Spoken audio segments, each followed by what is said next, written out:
अब ये बात ना मैं श्रेया को बता सकता हूँ और ना दया को। दया तो इस बारे में कुछ नहीं जानता। वो तो तुम्हें गलत समझ रहा है। इनफैक्ट नफरत करने लगा है वो तुमसे। जानता हूँ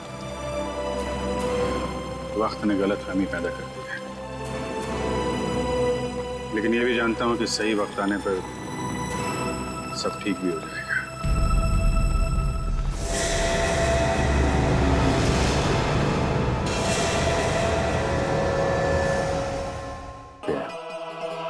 उसको देखने एक लड़का आ रहा है शादी के लिए। उन्हें मेरी फीलिंग्स की कोई कदर ही नहीं है। क्या ये जो लेटर मैं लिख रहा हूँ ये आपको श्रेया तक पहुँचाना है। मेरा वो लेटर पढ़ा, तुमने जवाब नहीं दिया। कौन सा लेटर सर? यार मैंने श्रेया को वो लेटर नहीं दिया यार। तुमने तुमसे कहा कि तुमने उसे वो लेटर दे दिया? हाँ। मुंह मीठा कीजिए। इस खुशी में श्रेया और सिद्धार्थ की शादी पक्की हो गई।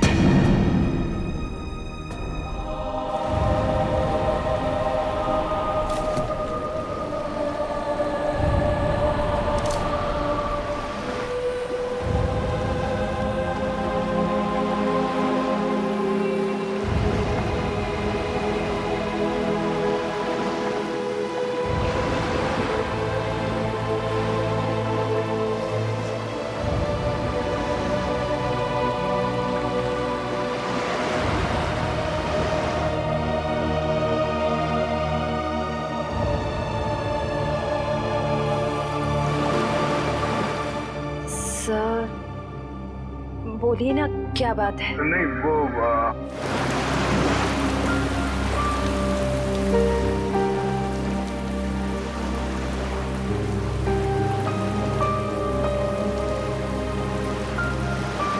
श्रेया और सिद्धार्थ की शादी पक्की हो गई।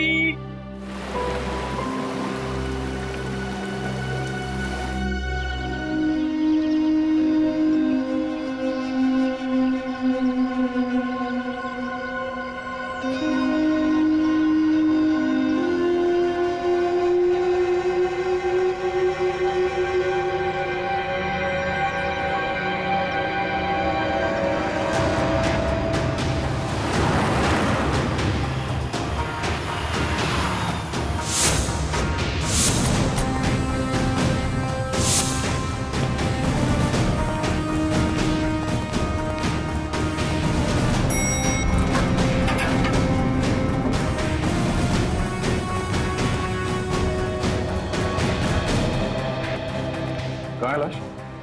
सर वो इस कैबिन में।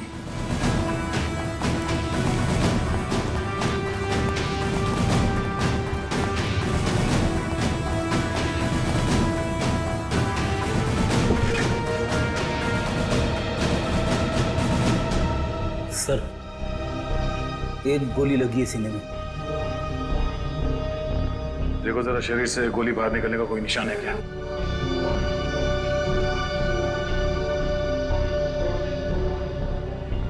नहीं सर, कोई एग्जिट वोल नहीं है। गोली बाहर निकलने का कोई जख्म नहीं है।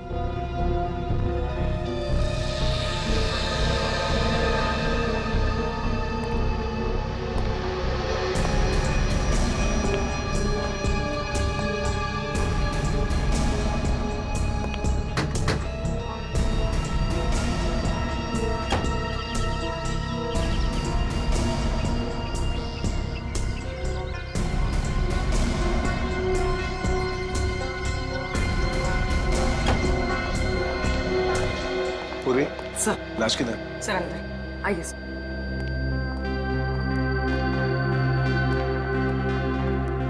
आए दे। क्या बात है? तुम्हारा खास दोस्त कहाँ है? अभिजीत?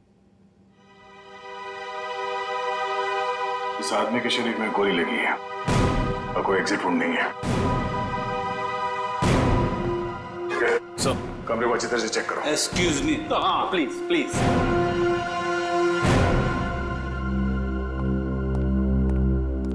ये तारिका क्या हुआ है? ये तो एकदम उखड़ गया था। कुछ गलत तो नहीं कह दिया मैंने?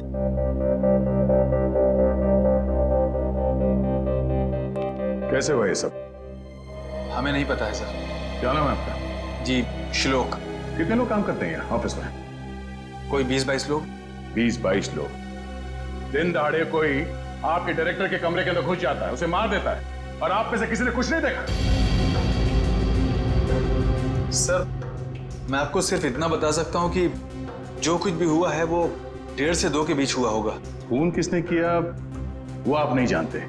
खून कितने बजे हुआ ये आपको मालूम है? हाँ सर, क्योंकि सर के केबिन का दरवाजा 1:30 से 2 के बीच अपने आप लॉक हो जाता है। क्यों लॉक हो जाता है? वो तो नहीं पता, सर ने ऐसे ही बनवाया है। तो क्या करते क्या थे कैबिन में 1:30 से 2 के बीच? सर हो सकता है कि वो अपने वाइफ से बात करता हो और नहीं चाहता हो कि कोई उसे डिस्टर्ब करे। नहीं सर, सर शादीशुदा नहीं थे। तो फिर करते क्या थे वो? हाँ? पूजा करते थे, खाना खाते थे, क्या करते थे? सर वो घर से खाना खा के आते थे। और ये कैबिन का दरवाजा हर रोज ऐसे ही बंद होता था? जी सर। जी सर। तो फिर आज उसी दौरान उनका खून हुआ, ये आप लोग कैसे कह सकते हैं? सर ये शालिनी है। सर इनको अंकुश सर से मिलना था, ये दौड़ते हुए उनके केबिन में गई, लेकिन अरे शालिनी, तुम भाग के कहाँ जा रही हो? सॉरी रचना, वो बॉस से कुछ अर्जेंट काम है मुझे। सर से मिलने जा रही हो? लेकिन अभी तो 1:30 बजने वाले हैं, केबिन बंद हो जाएगा उनका। पता है, इसलिए तो जल्दी जा रही हूँ। Excuse me.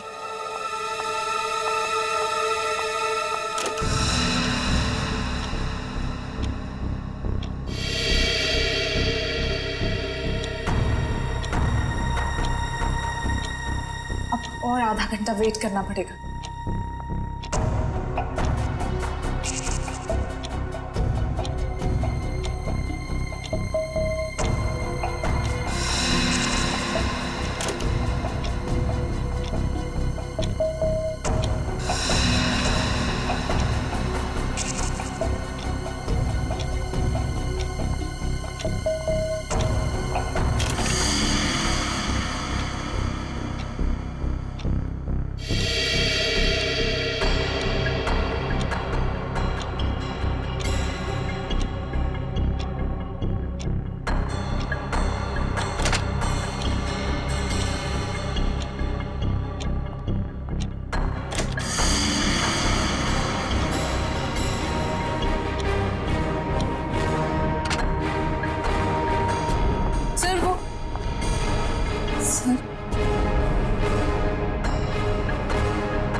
क्या हो गया बॉस को? तो इसीलिए आप लोगों का मानना है कि दरवाजा बंद होने के बाद उनका खून? हाँ सर। सर कैबिन में कोई हथियार नहीं मिला। सर हो सकता है कमरे में कोई ऐसा मैकेनिज्म हो जिससे गोली खुद ब खुद चल गई हो।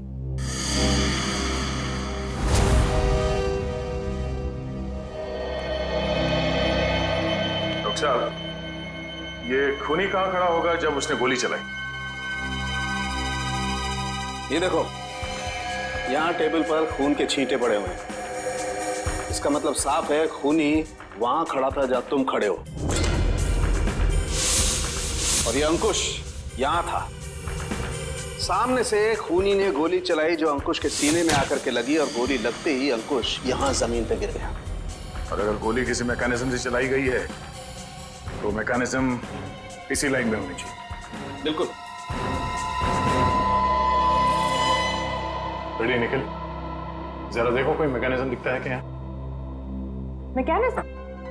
हाँ, जिस वक्त अंकुश की मौत हुई उस वक्त ना कोई कमरे में बाहर से अंदर आया और ना कोई अंदर से बाहर गया। आप लोगों को पता है कि मौत कितने बजे हुई? हाँ, ऑफिस स्टाफ का कहना है कि दोपहर को 1:30 से 2 बजे के बीच। सही है। रायगर मोर्टिस लाश की जकड़न भी यही बता रही है।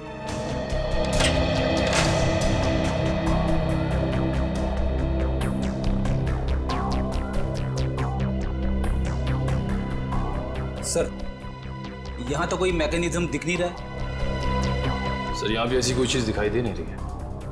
कमरे में कोई आया नहीं और कोई मैकेनिज्म भी नहीं है, तो फिर इस आदमी को गोली लगी कैसे? कि ऐसा तो नहीं कि ये दरवाजा लॉक होने से पहले इसे गोली लगी हो? एक बात बताइए, आप में से किसी ने ये दरवाजा बंद होने से पहले अंकुश को जिंदा देखा था? No sir. नहीं सर। ठीक है, एक काम करो, शुरू से बताओ जब आपके बॉस अंकुश यहाँ इस ऑफिस में आए।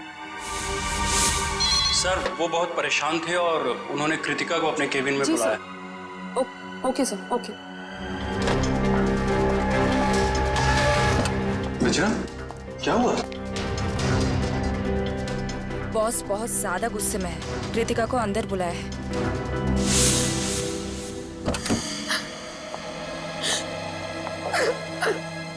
क्या हुआ कृतिका? रो क्यों रही हो? कुछ नहीं, अरे बताओ ना, रो क्यों रही हो? कुछ नहीं हुआ। अरे बताओ तो कृतिका। तो कृतिका अभी कहाँ है? ऑफिस से चली गई क्या वो? नहीं सर, उसका बैग तो यहीं है।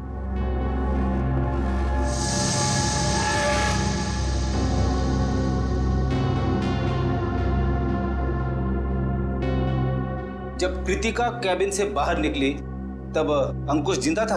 हाँ सर। उसके बाद कौन गया कैबिन के अंदर?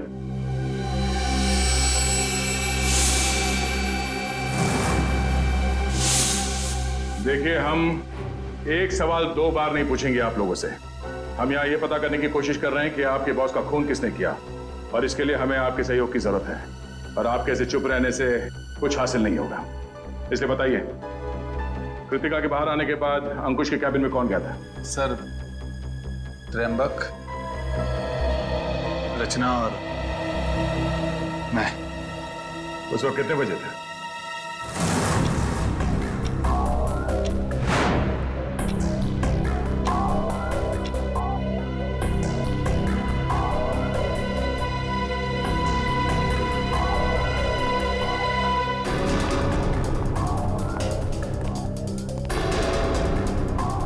सर, क्या हुआ? आपने हमें बुलाया? ये पूछो क्या नहीं हुआ है? क्या सर, क्या नहीं हुआ? ईमानदारी नहीं हुई, वफादारी नहीं हुई। सर, हम कुछ समझे नहीं। देखो, तुम तीनों बहुत मुश्किल में हो। मुश्किल में? हाँ, मुझे ये पता चला है कि तुम तीनों में से कोई एक हमारे डिजाइन कॉम्पिटिटर्स को बेच रहा है। नहीं सर, हम ऐसा नहीं कर सकते। हाँ सर, मुझे तो ये भी नहीं पता कि हमारे कंपटीटर्स है कौन। मेरे पास सबूत है और मैं तुम तीनों को जेल भिजवा सकता हूं, लेकिन मैं ऐसा नहीं करूंगा। चुपचाप शाम के 5 बजे तक मुझे बता दो वो आदमी कौन है। हाँ, उसकी नौकरी तो नहीं रहेगी, लेकिन उसे मैं जेल जाने से जरूर बचा लूंगा। लेकिन सर हम लोग।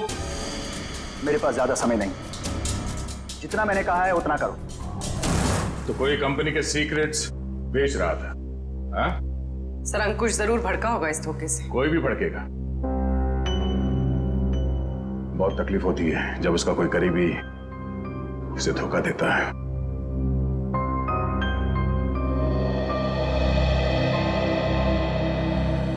तुम तीनों में से कोई एक धोखेबाज है, वरना अंकुश सिर्फ तुम तीनों से पूछताछ क्यों करेगा इस बारे में?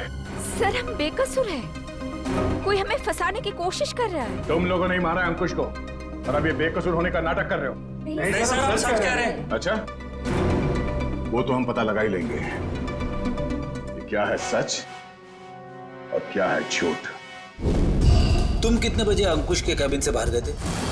सर, यही कोई 1:15 हो रहा होगा। और वो जिंदा थे जब तुम बाहर आई? हाँ मैम। जी, तो उसके बाद कौन गया था केबिन में?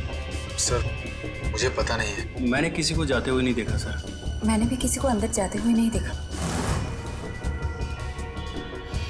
सर, सबका जवाब एक ही है। सर, समझ में नहीं आ रहा है कौन सच बोल रहा है और कौन झूठ। सर, ये खूनी जो कोई भी है, सर इन तीनों के बाहर आने के बाद दरवाजा लॉक होने से पहले अंकुश के कैबिन में घुसा होगा। और अंकुश का खून करने के बाद शालिनी के आने से पहले निकल गया होगा। खूनी कौन हो सकता है? कमरे के अंदर घुसा और किसी ने उसे आते जाते नहीं देखा। अंकुश के कमरे से बाहर निकलने के बाद तुम तीनों कहाँ थे? सर हम कॉन्फ्रेंस रूम की तरफ चले गए थे ये झूठे लगे इल्जाम के बारे में बात करने के लिए, लेकिन थोड़ी देर के बाद जब हम बाहर लंच के लिए आए तो देखा शालिनी अंकुश जी के रूम की तरफ जा रही थी। 1:15 से लेके शालिनी के कमरे के बाहर आने तक किसी ने किसी को कमरे के अंदर जाते हुए देखा? सर हमने ध्यान नहीं दिया क्योंकि कृतिका ही ये सब देखती थी। ये कृतिका है कहाँ? पता नहीं सर, बहुत टाइम से आपने उसे देखा नहीं। पुलिस देखो, जब तक कृतिका नहीं मिल जाती कुछ पता नहीं चलेगा। आप लोग सीसीटीवी कैमरा की फुटेज क्यों नहीं देखते? उसमें पता चल जाएगा। तुम कौन हो? जी मैं सुमित, कृतिका का बॉयफ्रेंड। और ये सीसीटीवी कैमरा के बारे में क्या बता रहे हो? कृतिका ने मुझे बताया था कि बॉस ने स्टाफ पे नजर रखने के लिए उसके डेस्क पे एक सीक्रेट कैमरा लगा रखा था। Secret camera?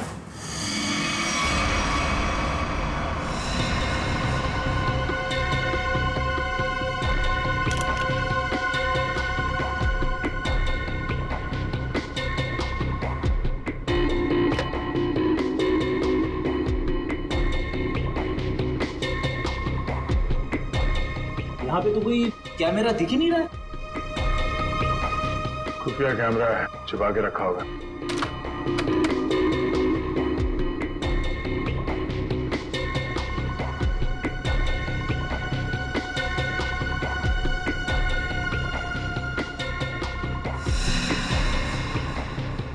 ये देखो, लाफिंग बुद्धा की आंखों में कैमरा है। निखिल, पता करो इसका रिसीवर कहाँ है।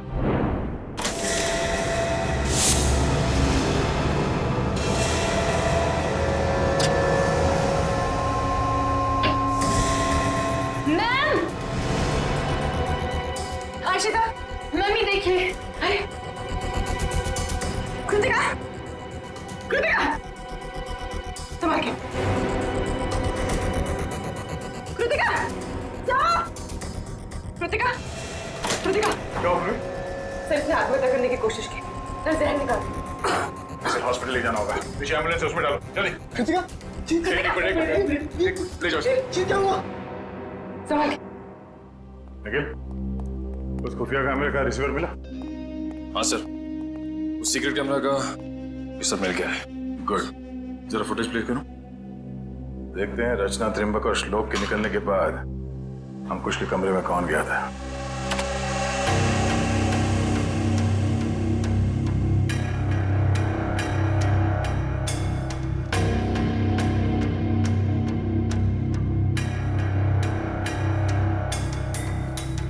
उन तीनों ने कृतिका के बारे में जो कहा था वो तो सही निकला। अब आगे देखते हैं।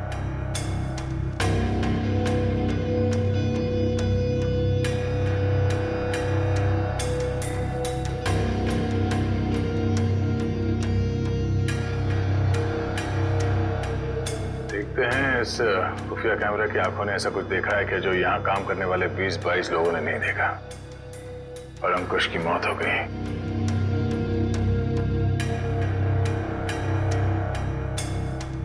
एक मिनट रुको सर, ये आदमी कौन है? ट्रिगर फॉरवर्ड करो सर। बस। इसका चेहरा तो ठीक से दिख ही नहीं रहा है। ये आदमी कैबिन के अंदर गया एक 20 को, बाहर निकला एक 25 को, और बड़ी हड़बड़ाहट में निकला है बाहर। निकले, काम करो, ऑफिस के स्टाफ मेंबर्स को बुलाओ, और हाँ, उस वॉचमैन को भी लेके आओ अंदर।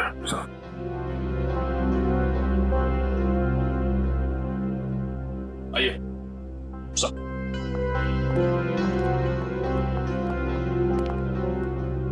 देखिए, इस आदमी को पहचानते हैं आप?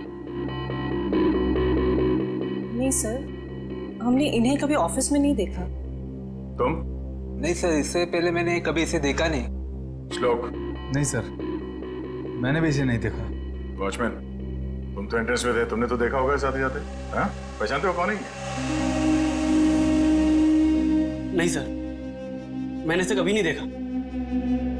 अरे तो फिर ये अंदर आया कैसे? उड़ के आया क्या? मेरा एक फोन आया था, मैं 5 मिनट के लिए थोड़ी दूर चला गया था, शायद ये तब आया होगा। अच्छा, निखिल, एंट्रेंस में जो कैमरा है उसका फुटेज चेक करो।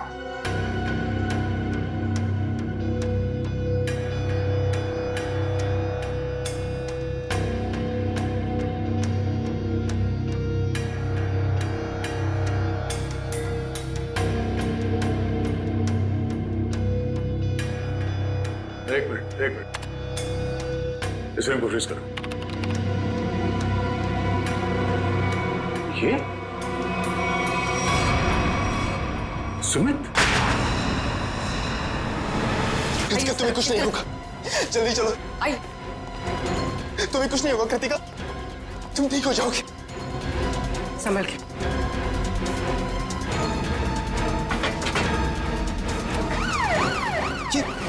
मैं नहीं जा रहा। ये क्या कर रहे हैं सर? कृतिका के पास मेरा रहना जरूरी है। तुम आज इस ऑफिस में से पहले भी आए थे? हाँ, कृतिका बहुत परेशान थी, उसी ने मुझे फोन करके बुलाया था। अंकुश का खून करने के लिए?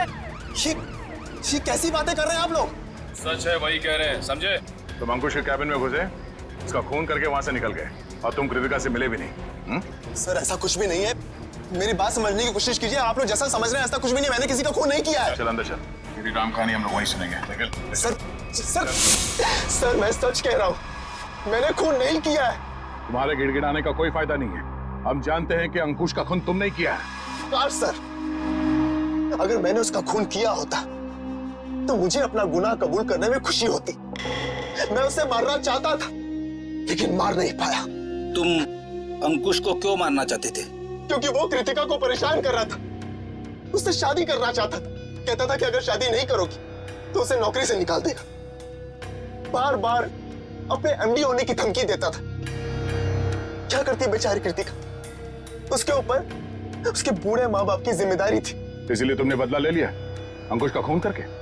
नहीं सर, तब मुझे कृतिका ने बुलाया था, वो बहुत रो रही थी। अंकुश ने फिर से उसे धमकी दी थी, पर जब मैं ऑफिस पहुंचा तो मुझे वो नहीं दिखी। तब मैं जाकर अंकुश को धमकाया और वहां से बाहर चला गया।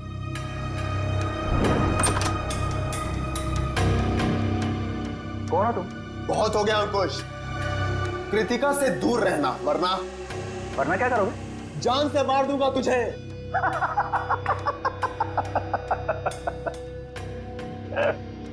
अरे जा, जो करना है कर, कृतिका सिर्फ मेरी बनेगी। अंकुश, तू यहां से निकल रहा है या मैं सिक्योरिटी को बुलाऊं? आउट। अभी तो जा रहा हूं, लेकिन बहुत जल्द लौटूंगा और तब तुझे मुझसे बचाने के लिए कोई नहीं रहेगा, कोई नहीं रहेगा।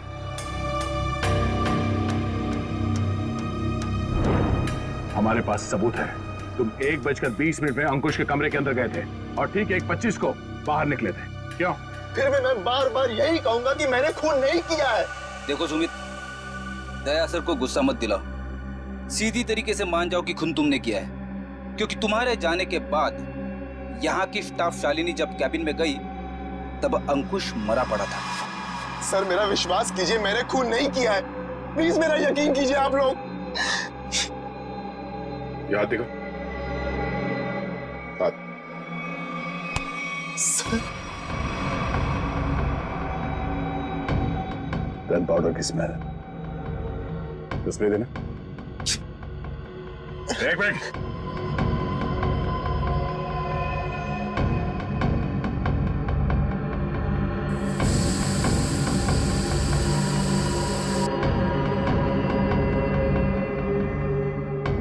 तुम्हारी उंगलियों पे गन पाउडर है, इसका मतलब है हाल ही में तुमने गोली चलाई है।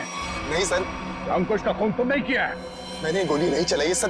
तो फिर ये गन पाउडर तुम्हारी उंगलियों पे कैसे आया? सर प्लीज सर, मेरा विश्वास। गन पाउडर कैसे आया तुम्हारे हाथ पे? सर वो मेरे पास मेरी अपनी गन,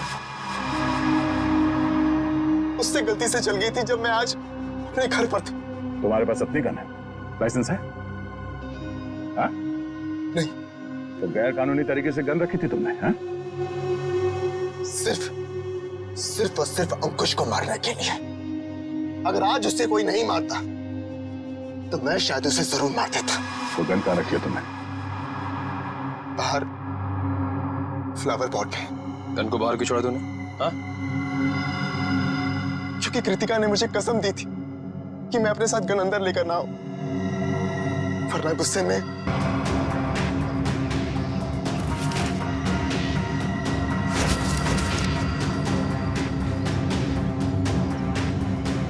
ये तुम्हारी गन?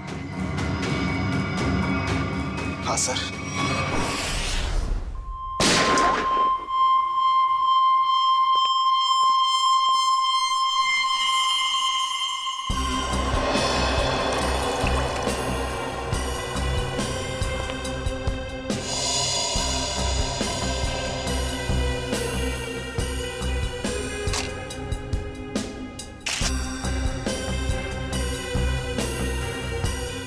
मेरी समझ में नहीं आ रहा है कि आप लोग मेरी गन को चेक क्यों कर रहे हैं, जबकि मैं इसे ऑफिस में लेकर गया ही नहीं था। दोनों बार प्लांट में ही छिपा दिया था।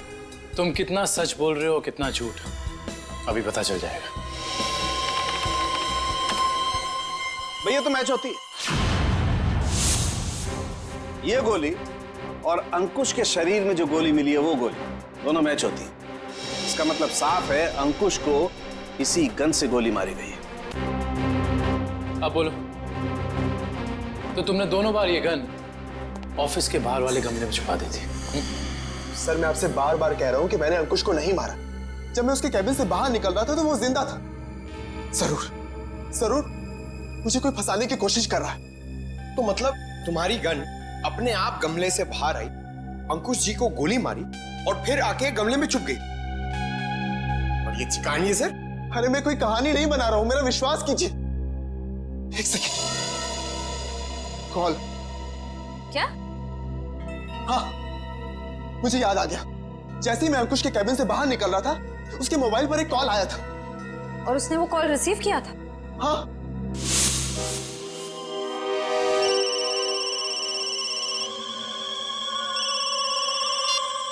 हाँ बोल। पंकज, अंकुश का मोबाइल चेक करो। सर, अगर अंकुश ने ये कॉल रिसीव किया है तो शायद वो तुम्हारे निर्दोष होने का सबूत हो।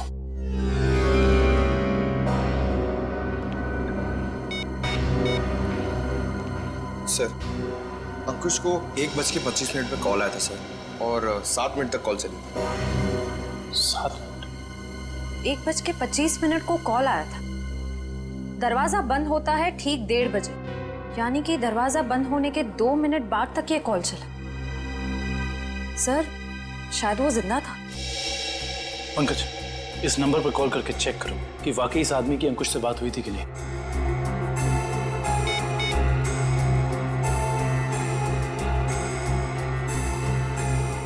अंकुश नहीं, मैं सीआईडी ऑफिसर पंकज बोल रहा हूँ। अच्छा एक बात बताइए, आपने आज अंकुश को फोन कॉल किया था? आपकी बात हुई थी उससे? अच्छा, लगभग कितने मिनट तक बात हुई थी? 5 से 7 मिनट। अच्छा ठीक है, थैंक यू वेरी मच। नहीं, कोई टेंशन। सर, 7 मिनट तक बात हुई थी सर। देखा सर, मैं सच कह रहा हूं, मैंने अंकुश को नहीं मारा है। इसका मतलब सुमित खूनी नहीं है, तो फिर खूनी कौन है? कहीं खूनी पहले से ही तो कैबिन में छुप कर नहीं बैठा था और दरवाजा लॉक होते ही उसने अंकुश को गोली मार दी और फिर वहां बैठकर इंतजार कर रहा था। और जब 2 बजे बाकी का सारा स्टाफ अंदर आया कैबिन में अंकुश की लाश देखने, तो मौका देखकर वो भी उनके साथ निकल गया।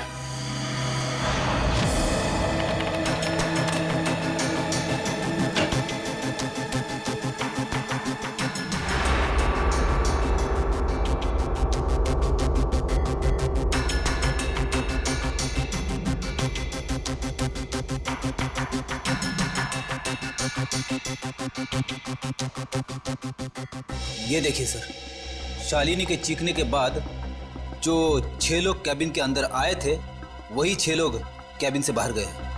इसका मतलब है कैबिन के अंदर कोई छुपा हुआ नहीं था। कैबिन के अंदर कोई छुपा हुआ नहीं था। इस दरवाजे से कोई अंदर नहीं आया। और अंकुश इस कमरे में अकेला था जब ये दरवाजा बंद हुआ। तो इस कमरे के अंदर आने का इस दरवाजे के अलावा सिर्फ एक ही रास्ता है, वो है ये खिड़की।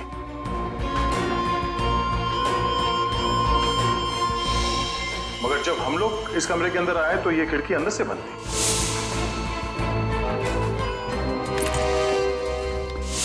तो अगर हम ये मान के चले कि कोई इस खिड़की के जरिए अंदर आया है तो नीचे से ऊपर आना तो बहुत मुश्किल है। और किसी ने तो देखा ही होगा उसे ऊपर आते हुए। दूसरा रास्ता बचता है ऊपर। जरा देखो आसपास।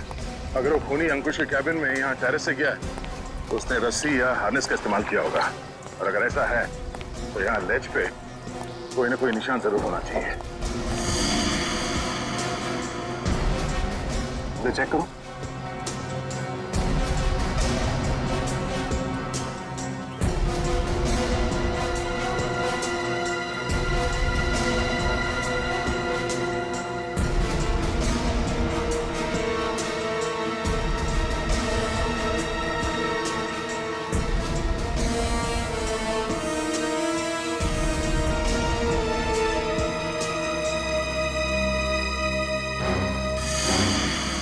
ये देखो, यहाँ पर निशान है। ये निशान, उसने रस्सी को यहाँ से बांधा और यहाँ से नीचे उतरा। क्योंकि ठीक नीचे यहाँ पे अंकुश का ऑफिस है। और फिर रस्सी सपोर्ट के लिए शायद वहां उस पे बांधा होगा।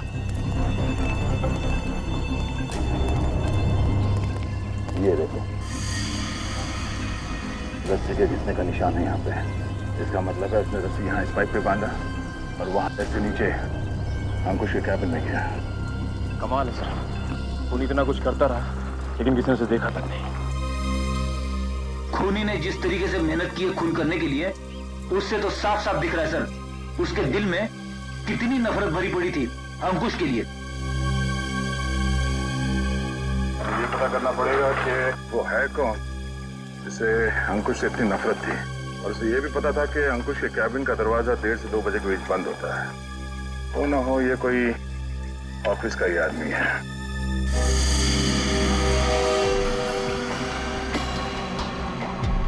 खूनी टेरेस से रस्सी के सहारे नीचे उतरा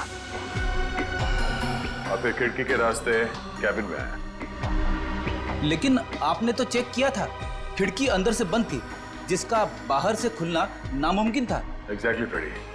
इसका मतलब है खून होने से पहले खूनी ने या उसका साथ देने वाला कोई ना कोई इस ऑफिस में था जिसने छुपके से ये लैच, खिड़की का लैच खोल दिया ताकि इसे बाहर से खोल सके। फिर सर खूनी ने खिड़की को अंदर से लॉकअप किया। ये शायद तब हुआ होगा जब ऑफिस के बाकी के स्टाफ मेंबर्स अंकुश की लाश देखने के लिए कैबिन के अंदर घुसे। खूनी यहाँ से अंदर आया और उसने अंकुश को गोली मारी।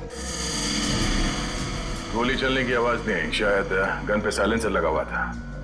और फिर अपना काम करने के बाद खूनी वापस इस खिड़की से ऊपर चला गया।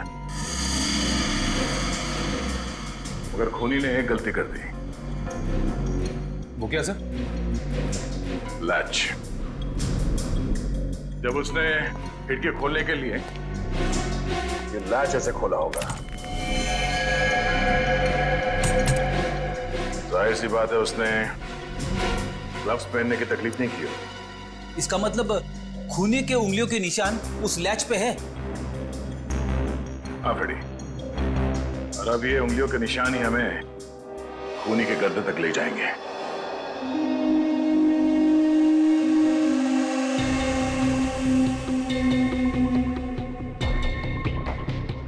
सर आप लोग हम पर शक कर रहे हैं? हाँ, क्योंकि खूनी आप लोगों में से कोई है। ये क्या कह रहे हैं आप सर? सही कह रहे हैं, थोड़ा इंतजार करो। उस खिड़की के लैच पे जो उंगलियों के निशान मिले हैं, अगर वो आप में से किसी के फिंगरप्रिंट्स के साथ मैच होते हैं तो पता चल जाएगा कि अंकुश का खूनी कौन है।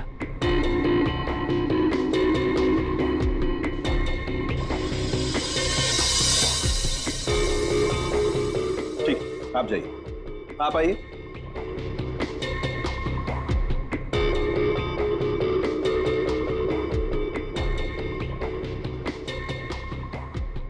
ठीक, जाइए।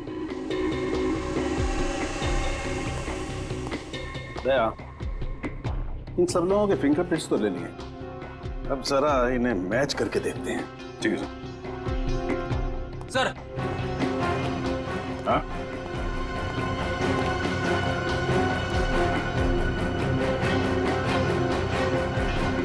खूनी ने टेरेस से नीचे उतरने के लिए जिस रस्सी का इस्तेमाल किया था वो रस्सी कहीं मिल नहीं रही है। अच्छा, रेडी? वो रस्सी यहाँ ऑफिस में होनी चाहिए। ढूंढो, देखो कहाँ है वो रस्सी।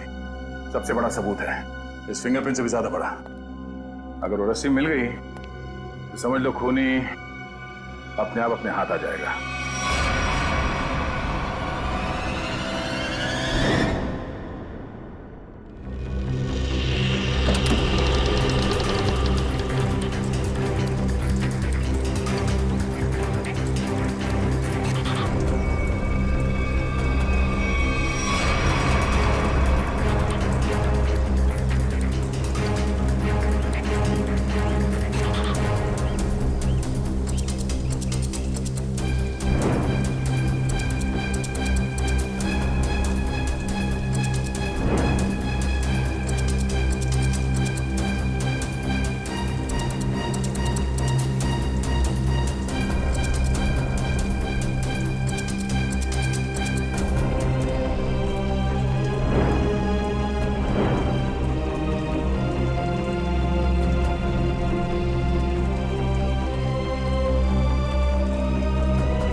सॉरी भाई दया। क्या बात है डॉक्टर तारिका? केबिन में मिले फिंगरप्रिंट्स इनमें से किसी से मैच नहीं हो रहे। ये कैसे हो सकते डॉक्टर तारिका? इनमें से किसी न किसी के उंगलियों के निशान मैच होने चाहिए थे। आप लोगों से कोई गलती हो गई होगी। नहीं यार दया, ऐसा नहीं है, हमसे कोई गलती नहीं। हो सकता है दया इनमें से कोई खूनी नहीं होगा, तो खूनी नहीं होगा तो फिंगरप्रिंट्स कैसे मैच होंगे? हो सकता है इस बार गलती आप लोगों से होगी। नहीं, मैं सही हूं और मैं साबित भी कर सकता हूं। खूनी इन्हीं में से कोई है और वो खुद ब खुद सामने आएगा। सामने आ जाएगा मतलब तुम्हारे सामने आकर के खड़ा हो जाएगा, कहेगा लीजिए दया जी मैंने खून किया, मुझे हथकड़ी पहना दीजिए। यार बात कर। डॉक्टर साहब इस बार ऐसा ही कुछ होगा। डॉक्टर साहब ने आप लोगों के हाथ पे एक केमिकल लगाया था। वो केमिकल रिएक्ट करेगा और वो केमिकल तब रिएक्ट करेगा जब आप में से जो खूनी है वो ऊपर टेरेस पे जाके पानी के टैंक के अंदर से वो रस्सी निकालेगा। वो रस्सी हमें तब मिल गई थी जब पहली बार हम लोग छत पे गए थे।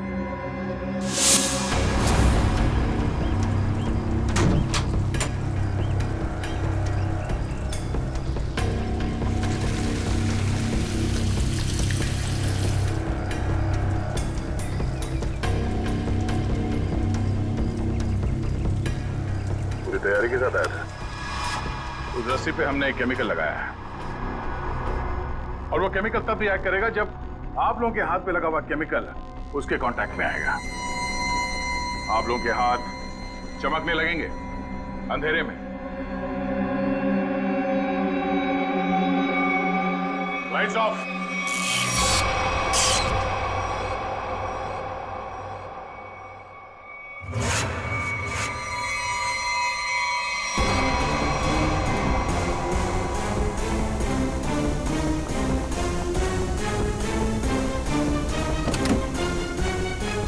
बस बहुत भाग लिया, अब और नहीं।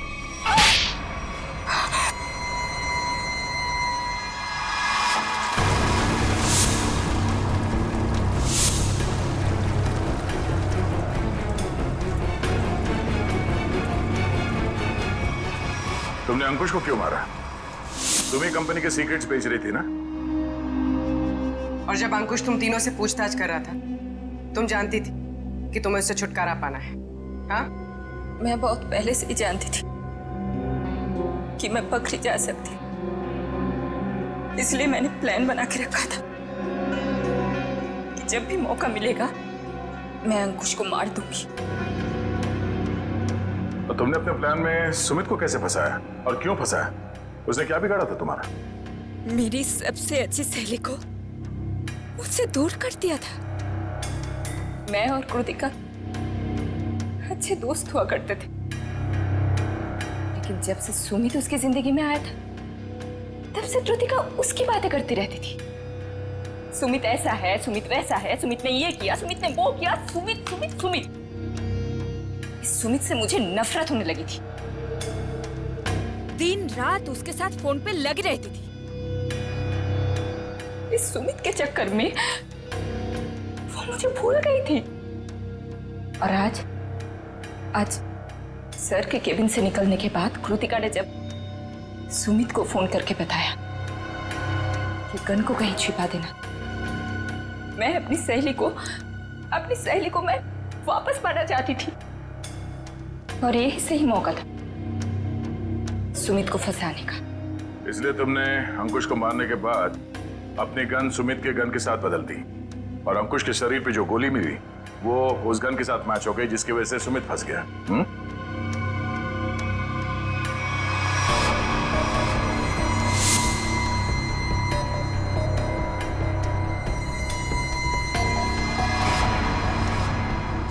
और जब अंकुश अपने कैबिन में तुम तीनों पे भड़क रहा था, उस वक्त तुमने चुपके से उस खिड़की का लैच खोल दिया।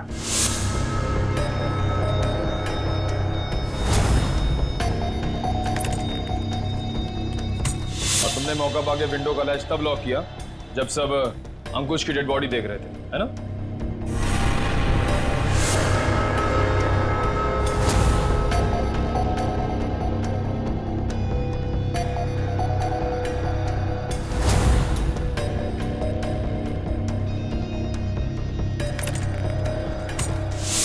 तुम्हें कैसे मालूम कि सुमित के पास कौन सी गन है? कृतिका ने मुझे एक बार बताया था कि सुमित ने एक नई गन खरीदी है। ठीक वैसी गन मैंने भी खरीदी। और आज जब सुमित दोबारा ऑफिस में आया तो मुझे पता था कि वो गन फिर से कहीं बाहर रख के आया होगा। और मौका मिलते ही मैंने वो गन बदल दी। क्या फायदा हुआ तुम्हें ये सब करके? हाँ? तुमने एक दोस्त खो दिया और साथ में अपनी आजादी भी। पूर्वी, ले जाओ इसे। Sir, sir.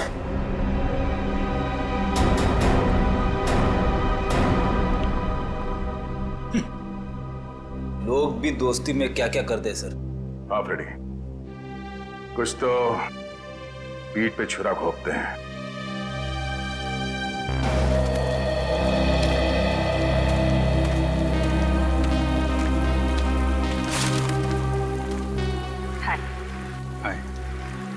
झूठ बोला तुमने दया से? हाँ, भाई जैसा ना वो तुम्हारा, इस तरह से दिल दुखाया? कैसी बात कर रहे हो तारिका? मैं तो सपने में भी उसका दिल दुखाने के नहीं सोच सकता। उसको दुख ना हो इसलिए मैंने झूठ बोला। अभिजीत, झूठ के पैर नहीं होते, वो ज्यादा दूर तक चल नहीं सकता। तुम्हें दया को सब कुछ सच सच बता देना चाहिए था। बताया था मैंने सच उसे, कड़वा सच। मैं सिर्फ ये जानने आया था कि श्रेया ने उस लड़के को हाँ बोला है या नहीं। नहीं, वो हाँ बोल दिया श्रेया ने। लेकिन जब मैंने दया का चेहरा देखा, लगा जैसे किसी गोली ने उसके सीने को चीर दिया है।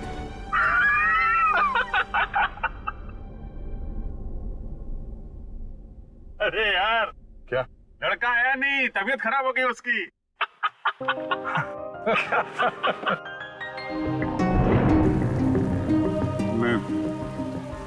दया को इस हालत में नहीं देख सका। मैंने बात पलट दी। मैंने कहा कि मजाक था। सिद्धार्थ का परिवार तो आया ही नहीं। मैं जानता हूं ये गलत है तारिका, लेकिन ये गलत उस समय मुझे सही लगा। और दया का इतना इंपॉर्टेंट लेटर श्रेया को ना देना, ये भी तुमको सही लगा?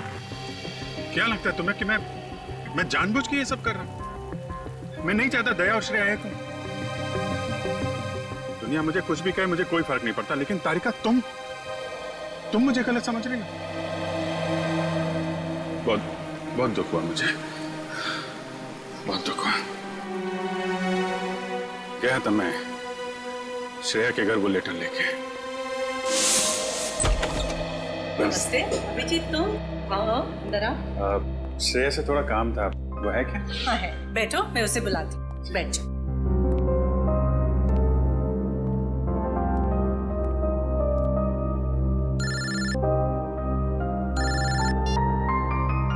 अरे भाई, तुम्हारा ही काम करने आया हूं यार। अरे भूल कैसे सकता हूँ, लेटर है मेरे पास, अभी दिया नहीं है। जैसे ही श्रेया आती है ये लेटर उसके हवाले कर दूंगा। हैं? अरे यार थोड़ा तो सब्र रखो यार। हाँ मैं करता हूँ।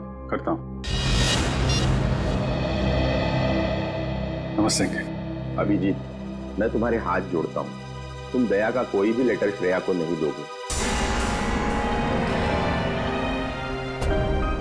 लेकिन दया और श्रेया तो... मैं जानता हूँ दया और श्रेया कुछ कहते नहीं, लेकिन वो एक दूसरे के काफी करीब हैं। मगर मैं अब नहीं चाहता हूँ कि श्रेया अपना फैसला बदले। ये तो दोनों के साथ ज्यादती होगी। आप अभिजीत, मैं मजबूर हूँ। मैंने पिछले साल सिद्धार्थ के पिता से एक बड़ी रकम उधार ली थी, जो मेरे अलावा मेरे घर में कोई नहीं जानता। और अगर श्रेया ने इस शादी से इनकार किया तो वो लोग सारे पैसे वापस मांग सकते हैं, जो मैं अभी देने की स्थिति में नहीं हूँ। लेकिन अंकल ये तो श्रेया की जिंदगी का सवाल है। तो मैं क्या करूं? इतने पैसे कहां से लाऊं? श्रेया की मां को हार्ट प्रॉब्लम है। तुम लोगों की जरा सी गलती हमें प्रॉब्लम में डाल सकती है।